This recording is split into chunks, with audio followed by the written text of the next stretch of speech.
साथियों, आप सभी विद्या प्रेमियों का पुनः हमारे यूट्यूब चैनल पर स्वागत है। मैं राम कुमार वर्मा के बारे में पढ़ा रहा हूँ, डॉक्टर राम कुमार वर्मा जी के बारे में। तो उनके संबंध में जो एकांकी का लेबल उनके ऊपर लगा है, ठप्पा लगा है कि ये आधुनिक ढंग के पाश्चात्य नाट्य विधानगत प्रथम एकांकीकार और उनकी प्रथम एकांकी है बादल की मृत्यु 1930 ईस्वी। तो इस संबंध में मैं वीडियो बना रहा हूँ। तो प्रथम भाग में हमने पढ़ा दिया है, अब द्वितीय भाग में उसी के आगे की जानकारियां आपको मैं देने जा रहा हूँ।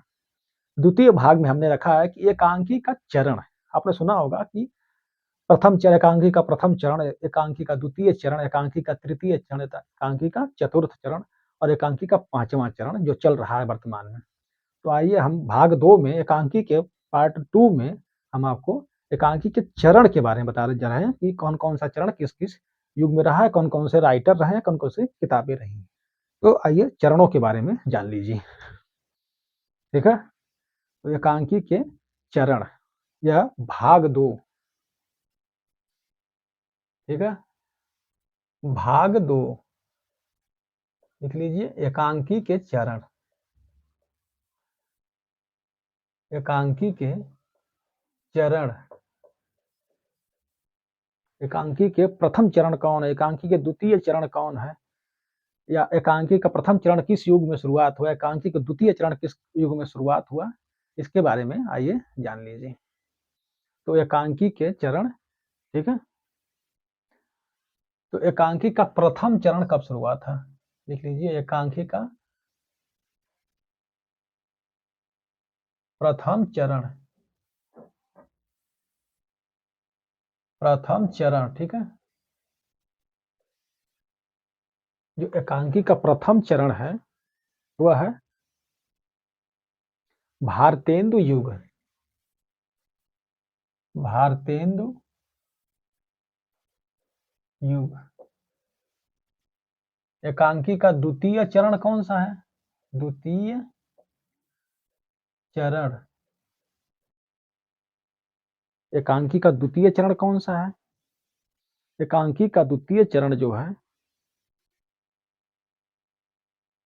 एक घूंट से माना जाता है, जिसके रचयिताकार जयशंकर प्रसाद। तो यह एकांकी का द्वितीय चरण युग शुरू हुआ था एक घूंट एकांकी से। एक घूंट एकांकी।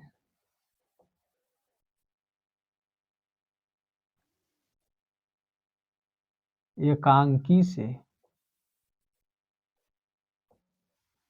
तो इसका द्वितीय चरण एकांकी का जो दूसरा चरण शुरू होता है एक घूंट एकांकी शुरू होता है जयशंकर प्रसाद जी की एकांकी से। ठीक है?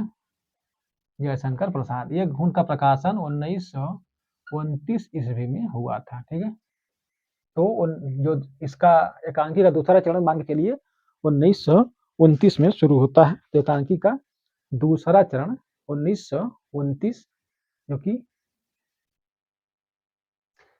एकांकी का दूसरा चरण जो शुरू हुआ, एकांकी चरण, ठीक है? दूसरा चरण को एक घूंट से माना जाता है, जिसके रचयिता जयशंकर प्रसाद है। तो एक घूंट एकांकी से दूसरा चरण की शुरुआत हुई। एकांकी का दूसरा चरण के बाद एकांकी का तीसरा चरण, ठीक है? एकांकी का तीसरा चरण, ठीक है? तीसरा चरण कब शुरू होता है? तो एकांकी का जो तीसरा चरण शुरू होता है वह भुवनेश्वर प्रसाद से शुरू हो रहा है। ठीक है? तो इनकी एकांकी है कारवां। कारवां, ठीक है? कारवां एकांकी। इसके रचयिता भुवनेश्वर प्रसाद। भुवनेश्वर प्रसाद, ठीक है? तो डॉक्टर भुवनेश्वर प्रसाद जी हैं, जिनके एकांकी से जिनकी एकांकी है कारवां एकांकी। इस कारवां एकांकी से शुरुआत होती है किसकी? राम, चलिए ठीक, थोड़ा सा नीचे कर दिया हूँ कैमरा, पूरा आ जाएगा। तो एकांकी का जो तीसरा चरण है वो कारवां से शुरू होता है। इसके रचयिता है भुवनेश्वर प्रसाद। तो तीसरा चरण किससे होता है? भुवनेश्वर प्रसाद से होता है, जिस इनकी एकांकी है कारवां एकांकी। ठीक है, यह कारवां एकांकी से ही शुरू होता है। किस तीसरे चरण की एकांकी का तीसरा चरण शुरू होता है। ठीक है, इसके बारे में आगे हम विस्तार से पढ़ाएंगे भुवनेश्वर प्रसाद जी के बारे में, लेकिन अभी हम केवल एकांकी के बारे में पढ़ा रहे हैं। और एकांकी का चौथा चरण, ठीक है, एकांकी का चौथा चरण, चौथा चरण, एकांकी का चौथा चरण कब शुरू होता है? तो एकांकी का चौथा चरण स्वयं डॉक्टर राम कुमार वर्मा जी से शुरू होता है। चौथा किससे? रेशमी टाई। चौथा चरण रेशमी टाई, रेशमी टाई एकांकी। ठीक है, एक रेशमी टाई एकांकी थी। ठीक है, रेशमी टाई एकांकी से ही चौथा चरण शुरू होता है। इसके रचयिता है डॉक्टर राम कुमार, डॉक्टर राम कुमार वर्मा जी। तो एकांकी का जो चौथा चरण शुरू होता है वो डॉक्टर राम कुमार वर्मा जी के रेशमी टाई एकांकी से एकांकी जगत का चौथा चरण शुरू होता है। तो दोस्तों, एकांकी, एक अंक के नाटक या रूपक को एकांकी कहा जाता है। एकांकी का जो चरण है उसका प्रथम चरण भारतेंदु युग से माना जाता है।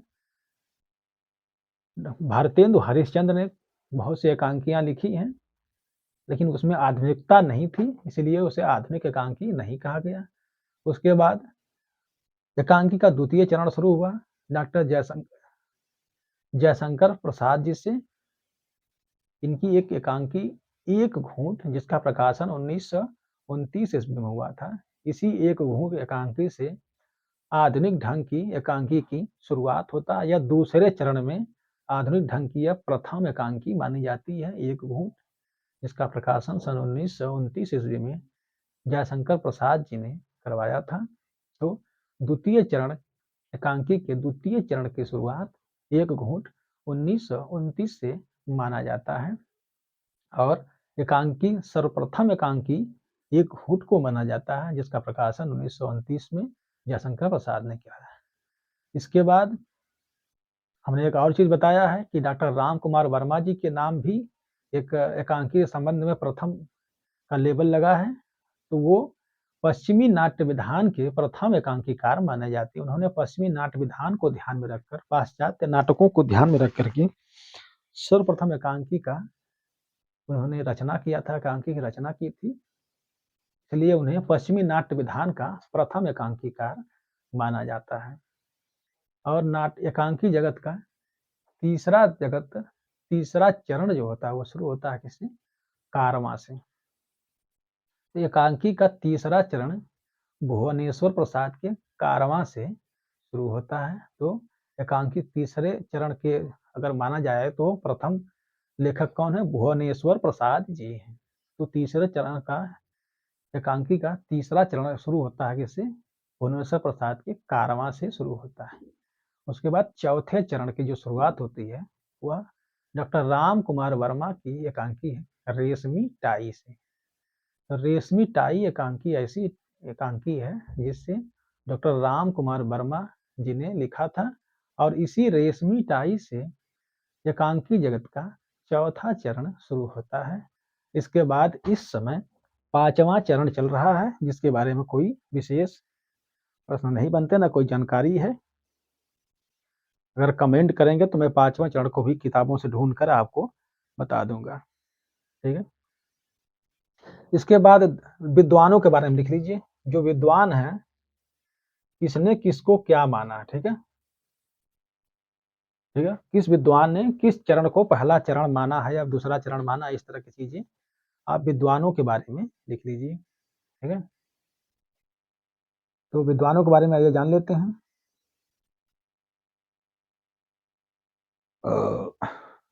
डॉक्टर सत्येंद्र ने एकांकी का प्रारंभ भारतेंदु युग से माना है। डॉक्टर सत्येंद्र ने एकांकी का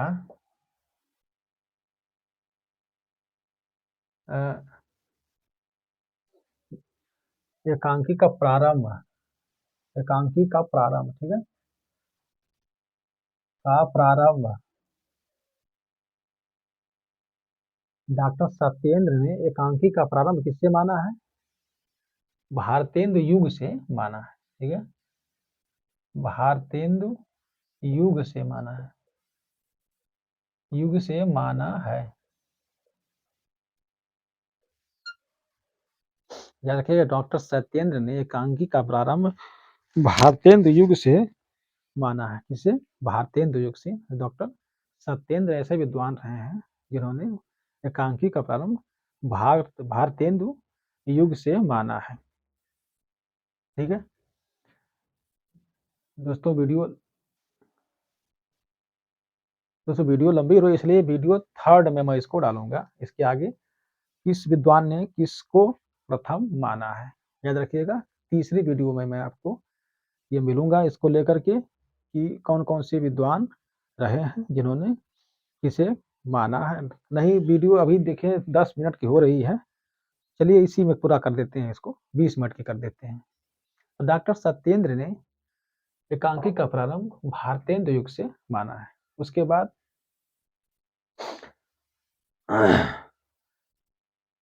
और भी विद्वान हैं जिन्होंने एकांकी के बारे में कमेंट लिखा है।